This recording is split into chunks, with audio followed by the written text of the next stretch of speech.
Welcome to Art's information video about the Gearwrench 1/4 inch drive 90 tooth ratchet. Ratchet has a thumb key on it for forward and reverse.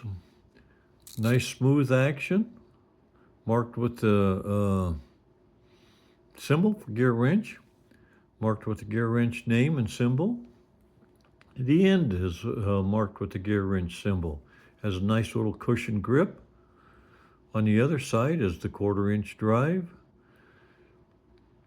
and it's marked with part number 81007T. Thanks for stopping in and checking out the Gearwrench 90 tooth 1/4 inch drive ratchet.